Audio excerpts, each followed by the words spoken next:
If everyone could just gather in the conference room real quick, that's exactly how she said it. Like she was about to announce the office Christmas party or something casual, almost cheerful. And then I saw her expression as all 12 of us walked in. She had this tiny smile, not a warm one, the kind that doesn't reach the eyes, the kind that says, I know something you don't. And I remember looking at my phone, 4:50 p.m. on a Friday, which should have been my first warning, and there she stood at the head of the table in her crisp white blazer, perfectly tailored, one I noticed because I had complimented it once and she made sure to tell me it cost more than my monthly rent.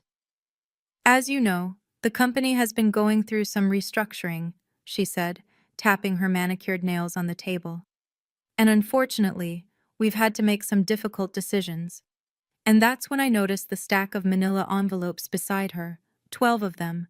And then came the words, Today will be your last day. And the room fell completely silent, so quiet you could hear the air conditioner humming and someone's stomach growling, probably mine. And then she did something unreal. She pulled an actual champagne bottle, Dom Perignon, from her purse and said, I wasn't planning to share this today, but since we're all here, I've got some great news. The board approved my proposal. I'll be heading the entire division now with a 45% raise for, yes, she literally used air quotes, outstanding leadership during challenging times. And she popped the cork right in front of us, the people she had just fired, pouring herself a glass and saying, Nothing personal, just business, while she tapped bonus calculations into her phone as security stood waiting to escort us out. Anyway, that happened 3 months ago. My name is Vanessa. I'm 31, and before that day, I was a senior project manager at Revite Solutions. And I know I probably look like a mess right now because I've been debating whether to even post this. But after everything that's unfolded, I feel like I need to talk about it. So if you're new here, please subscribe and like the video because you'll want to hear what comes next. It's a lot. And that woman with the champagne, that's Diane Mercer, my former boss. The one who fired me and 11 others while celebrating her promotion. The woman who spent 6 months taking credit for my work. The woman who once told me to dress for the job I wanted, not the one I had. After I wore flats to a client meeting because I had a sprained ankle. After security walked us out, we all stood in the parking lot holding our little boxes of desk plants and family photos with no idea what to say. No warning, no severance, nothing. Just here's your envelope, and there's the door. And Keith from accounting started crying because he'd just bought a house. Rachel from UX was pregnant with her second child. And me? I had just landed the biggest client in the company's history, the Zenith account worth millions, the one Diane was now claiming as hers. This is absolute garbage, I said, standing there. She can't just do this. But she could, and she did. And that night I couldn't sleep, replaying everything in my head. 3 years at that company, the nights, weekends, holidays I worked, the promotion I'd been promised, the clients who specifically requested me. All erased because Diane needed to cut costs to get her bonus. So I tried to move forward, filed for unemployment, sent applications everywhere, sat in interviews pretending not to sound bitter when they asked why I left. Company restructuring, I'd say with a fake smile, like I hadn't just been tossed out like trash. 2 weeks later, I got a text from Marco, one of the IT guys who survived the layoffs. Someone who had once helped recover a presentation when my computer crashed before a major meeting. You see this, he wrote, with a link to the company's press release. Diane Mercer named Executive VP after securing exclusive Zenith partnership. The partnership I built, the client I brought in, the deal I negotiated, and I threw my phone, literally threw it, and cracked the screen. And when I picked it up, there was another text from Marco. There's something else you should know. Call me. And I almost didn't, but something in my gut told me to dial, and when he answered he said, Vanessa, I probably shouldn't be telling you this, but what she did wasn't right. And there was more. He told me he'd been assigned to back up Diane's files for the transition, routine protocol, but he came across something. Emails. Dozens of them. Between Diane and senior executives at Vertex Systems, Revite's biggest rival. She's been leaking information. Marco whispered. Product roadmaps, client databases, pricing strategies, 4 months, maybe longer. It felt like someone punched me straight in the gut. This woman had fired us, stolen my work, and the whole time she'd been sabotaging the entire company from the inside. Do you have proof? I asked. I made copies, he replied. But I don't know what to do with them. If I go to HR, she'll know it was me. I've got 2 kids in college, Vanessa. I can't afford to lose this job. I sat there for a long time after we hung up, my hands trembling, not from fear, but pure, blistering rage. Because suddenly, I knew exactly what I was going to do. If you're still watching, seriously, thank you. Hit that like button if you've ever dealt with a toxic boss, because what I did next, well, it changed everything. First, I needed those emails. Meeting Marco in person was way too risky. Diane had eyes everywhere. So we set up a dead drop like something straight out of a spy thriller. He left a flash drive tucked in a waterproof bag taped beneath a certain bench in the park near the office. When I got home and plugged it in, I almost couldn't process what I was seeing. It wasn't just a handful of emails, it was hundreds, going back nearly 2 years. Diane had been selling company secrets long before she ever became my supervisor. Details about clients, internal financial forecasts, unreleased product features, even salary data she used to help Vertex lure away top employees. And the payments. God, the payments. Offshore accounts, Bitcoin transfers, everything meticulously logged because apparently Diane was as precise with her treachery as she was with everything else. The final email was dated the day before our firing.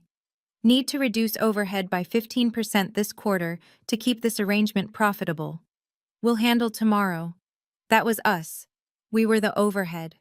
I printed everything, 3 sets, one for me, one as backup, and one for what came next. But I knew emails alone wouldn't cut it. Diane was too connected, too shielded. The board adored her. She played golf with the CEO. They weren't going to believe a fired employee waving around some incriminating emails. I needed more. I needed ironclad evidence and leverage. Then I remembered something. During the Zenith negotiations, Diane insisted on overseeing the final contract herself. She locked herself in her office for hours with it. Back then, I thought she was just being controlling. Now I wondered if she'd modified something, added a loophole, slipped in a vulnerability Vertex could exploit. I called Rachel, the pregnant UX designer who got fired with me. Before Revite, she'd worked at a law firm. She knew contract language like the back of her hand. I need you to look at something, I told her, and I need you not to ask questions right now. I still had the original contract draft in my email. I sent it to her, asking her to check for anything odd or out of place. 2 days later, she called. Section 17.3, she said immediately. No preamble. It's strange. It gives absurdly broad access to Revite's systems for maintenance and integration. No time limits, no restrictions. Basically a blank check for Zenith's IT team to access anything they want, whenever they want. Is that normal? I asked. Not ever, Rachel replied. This is the kind of clause that gets entire legal teams fired. It's a massive security risk. That's when I realized Diane hadn't just sold information. She'd sold access. Permanent access. With Zenith unknowingly providing cover. I needed one final piece. Proof that Vertex was actively using that access. I called Keith from accounting. Do you still know anyone in finance? I asked. A few, he said carefully. Why? I need to know if anything odd has been happening, projects suddenly losing funding, clients backing out, anything that feels off. A week later, he sent me a message with 3 words. Call me, burner phone. When I did, his voice was tight and low. There's a pattern, he said. Revite develops something new, announces it internally, and within weeks, Vertex releases a competing product at a cheaper price. It's happened 6 times in the last year. The newest one? The Morgan project, canceled yesterday because Vertex suddenly has the exact same technology. The Morgan project, my project, the one I spent months building before I was fired. I had everything I needed now. Emails proving Diane had sold secrets, contract language that created a massive security loophole, and financial patterns exposing the fallout. But I still faced one problem. No one at Revitech would take me seriously. To them, I was just a bitter former employee. I needed someone they couldn't brush aside. That's when I remembered Owen Caldwell, Revite's former CFO. He'd retired abruptly last year after clashing with the board over strategic differences. Everyone knew he'd been forced out for questioning the company's direction. He had nothing to lose now, and every reason to prove he'd been right. I found his contact on LinkedIn and sent a message titled, Revite Security Breach, Urgent and Confidential. He agreed to meet me at a downtown coffee shop. I brought everything, every piece of evidence. Owen, silver-haired and worn down by decades of corporate battles, listened without interrupting as I laid out everything I'd uncovered. When I finished, he nodded slowly. I always suspected something off about Diane's numbers, he said. Her division's growth was too perfect. No market dips, no setbacks, just a flawless upward trend that didn't match reality. He examined the emails, the contract, the financial trail. You've done incredible work, Vanessa, he said finally. But you're right. They won't believe you. He paused. But they'll believe me, and they'll believe this. He lifted a small leather notebook. My insurance policy. Every board meeting, every closed-door conversation, every major decision from my 15 years as CFO, plus a few things about our CEO he definitely doesn't want anyone seeing. Owen smiled for the first time. Let's discuss strategy. For the first time in months, I felt something return. Hope mixed with something darker, something deeply satisfying. The first phase of our plan was already in motion because while gathering evidence, I'd also been tracking Diane through her social media, and I knew she was scheduled to speak at the annual Tech Leadership Conference next week, her first big appearance as Executive VP, the coronation she'd been craving. It was perfect timing, too perfect. I'm going to pause here a moment. This is where everything shifted. If you're invested in this story, hit that like button and subscribe, because part 2 is where justice finally arrived, and trust me, you'll want to see it. The morning of the conference, I woke at 5 a.m., unable to sleep. My stomach was twisted in knots. Not from fear, I was far past fear, but from anticipation. I'd rehearsed every detail of our plan, knew exactly what would happen and when. Still, that nagging voice whispered, what if it fails? What if she slips away again? I silenced it by opening my laptop and staring at photos from the company holiday party. The one where Diane pulled me aside and murmured, You know why you'll never have my job? You care too much about the wrong things. People. Feelings. I care about numbers. Numbers are all that matter. Well, today she was going to learn that some numbers mattered even more. The number of careers she wrecked, the number of lives she damaged, the number of laws she broke. The conference was at the Grand Meridian, a lavish hotel with crystal chandeliers and those tiny overpriced sandwiches Diane adored. Exactly the sort of place she loved flaunting her designer suits and shoes. I arrived dressed for war. Not flashy, just a simple black dress, hair tied back, minimal makeup.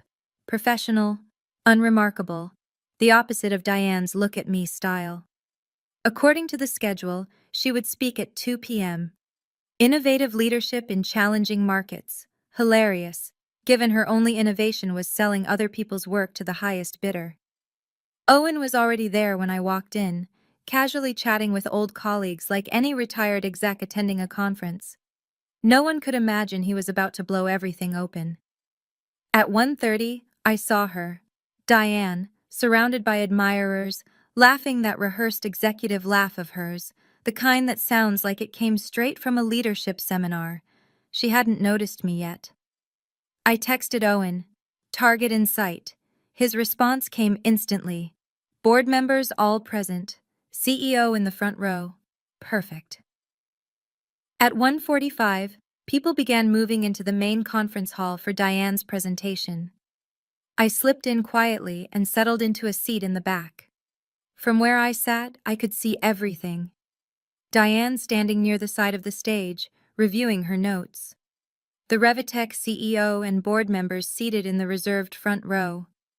Owen positioned carefully near the emergency exit, and the Zenith CTO, who had flown in specifically for this presentation, unaware he was about to discover how his company had been turned into a pawn in Diane's scheme.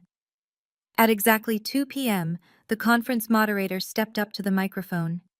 "Ladies and gentlemen, our next speaker has been gaining serious momentum in the industry with her innovative approach to market expansion and talent leadership. Please welcome Revitech's new Executive Vice President, Diane Mercer." Applause, a standing ovation from the Revitech group. Diane walked onto the stage with that polished confidence, adjusted the microphone, and smiled at her audience. "Thank you so much for that warm welcome," she began. "It's truly an honor to be speaking with you today about leadership that drives results." I almost laughed out loud. The nerve. "At Revitech, we believe in innovation built on integrity," she went on. "Our recent partnership with Zenith Technologies reflects the kind of forward-thinking collaboration that defines our vision." That was our cue. I texted Owen, "Now." What followed is something I'll never forget. The huge screen behind Diane, which had been displaying her presentation title, suddenly switched. Instead of her polished slides, it showed an email from Diane to a Vertex executive. The subject line, "Rev Zenith Contract Vulnerability Access Confirmed." Diane didn't notice at first. She was too focused on talking about synergistic opportunities or whatever corporate nonsense she'd memorized, but the crowd saw it. The murmuring began, people pointing, confusion spreading like a wave. When Diane finally turned around, her face, God, I wish I had a photo of it, the shock, the color draining, the instant understanding that something was terribly wrong. She tried to speak. There seems to be a technical issue." But the screen shifted again. Another email, this one outlining exactly how much she'd been paid for the Morgan project specifications. My project. By now, the Revitech CEO was on his feet. The Zenith CTO was typing furiously on his phone. The room had gone from polished professionalism to pure chaos in seconds. This isn't, Diane stammered. Another email appeared, then another. Financial transfers, meeting logs, every piece of evidence from her 2-year betrayal displaying like a slideshow for the entire industry to witness. Security rushed toward the AV booth, but they were far too late. Owen had teamed up with a tech-savvy friend of mine who'd set up a remote access system that couldn't be shut down easily. And then came the final strike. The contract page appeared with Section 17.3 highlighted in glaring yellow. Below it, a simple message. "This vulnerability has compromised Revitech systems for 176 days. Estimated data loss, $47.3 million. The numbers Diane valued so obsessively, glowing in bright red. Someone finally killed the projector. But it didn't matter. The damage was irreversible. Everyone in that hall had seen the proof, including reporters from 3 major tech outlets. Diane stood frozen on stage, microphone still clutched in hand, as the Revitech CEO marched up the steps toward her. Security swarmed. People recorded everything. Photos, videos, the whole dramatic collapse. It was beautiful, controlled chaos. I slipped out during the frenzy. In the lobby, I passed Owen, who gave me the smallest nod. Mission complete. Outside, the sun was shining. I inhaled a long breath of fresh air and waved for a cab. By the time I got home, my phone was exploding with alerts. The story was everywhere. Corporate espionage revealed at tech conference. Revitech executive exposed for selling secrets. Zenith Revitech alliance threatened after major security breach. I turned my phone off and poured myself a glass of wine. The good bottle I'd saved for something special. This definitely counted. The next morning, I had 3 voicemails from Revitech's legal department and an email from the CEO himself asking, no, begging, for a meeting. Apparently, Owen had made it very clear who had exposed the entire operation. I took my time replying, let them sweat for a bit. When I finally agreed to meet, it wasn't at their office. I made the CEO, the head of legal, and the board chair come to a small cafe I chose. On my terms, on my ground. They looked awful, like they hadn't slept in days, probably because they hadn't. Ms. Reeves, the CEO began, using the formal name nobody ever used for me.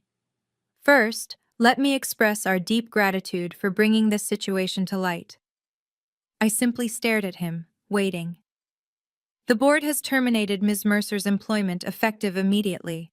We're cooperating fully with the investigation into her actions, and we're in discussions with Zenith about how to proceed. I took a slow sip of my coffee. That's good to hear. The legal head jumped in. We'd like to explore the possibility of you returning to Revitech with appropriate adjustments to your role and compensation. Of course, I nearly laughed. You fired me without warning and without severance while my boss toasted with champagne, and now you want me back. The board chair looked physically pained. We understand your hesitation, but you clearly have insights and capabilities that would benefit the company moving forward, especially as we attempt to rebuild client trust. I let the silence stretch uncomfortably before responding. I've had 4 job offers in the last 24 hours, I said, including one from Zenith, who seems quite eager to bring in someone they can actually trust. But I'm willing to consider returning to Revitech under the following conditions. I pulled out a document I'd prepared, 5 pages of terms, reinstatement for all 12 employees who'd been fired, back pay, promotions, a full restructuring of the executive compensation model, an independent board audit, and a new role for me, Chief Ethics Officer, reporting directly to the board with veto authority over any contracts or partnerships I found questionable. The CEO's eyes widened as he read. This is quite thorough. Those are my terms, I said, standing. You have until tomorrow to decide. After that, I take the Zenith offer and bring my team with me. I walked out feeling 10 feet tall. They accepted everything, every single requirement. And 2 weeks later, I walked back into Revitech, not as the employee they'd discarded, but as an executive with more actual power than Diane ever held. Rachel, Keith, and the rest returned as well, with raises, promotions, and written apologies from the company. As for Diane, well, her ending wasn't nearly as pleasant. The investigation uncovered that she'd been selling secrets to not 1, but 3 different competitors. She's facing multiple federal charges, her assets are frozen, and last I heard, she's struggling to find a lawyer willing to take her case. Sometimes, when I'm working late in my new corner office with the river view, I think back to that day in the conference room, the champagne, the air-quoted outstanding leadership, the casual cruelty, and I smile, knowing that while Diane worshipped numbers, I valued people. And in the end, it was people who brought her down, people working together, people she underestimated, people she tossed aside like they were nothing. That was her fatal mistake, believing we didn't matter. Because we did. We do. Everyone does. So that's my story. From fired to Chief Ethics Officer in 3 months. From humiliated to vindicated. From powerless to, well, not anymore. If there's one thing I want you to take from this video, it's this. Never let anyone make you feel small. Never accept injustice just because fighting feels impossible. And never, ever underestimate what determined people can accomplish together. If you stayed with me through this whole story, thank you. It wasn't easy to share, but I hoped it might help someone dealing with something similar. If it did help you, or even if it simply entertained you, please tap that like button and subscribe to my channel. I'll be sharing more stories about corporate ethics, workplace fairness, and how to handle toxic environments while keeping your integrity intact. Leave a comment below if you've ever crossed paths with a Diane in your life, or if you have questions about standing up for yourself at work. I read every comment, and I promise I'll respond, because unlike some people, I believe everyone deserves to be heard. Everyone matters, including you. Thanks for watching. This is Vanessa signing off, but not disappearing. Not ever again.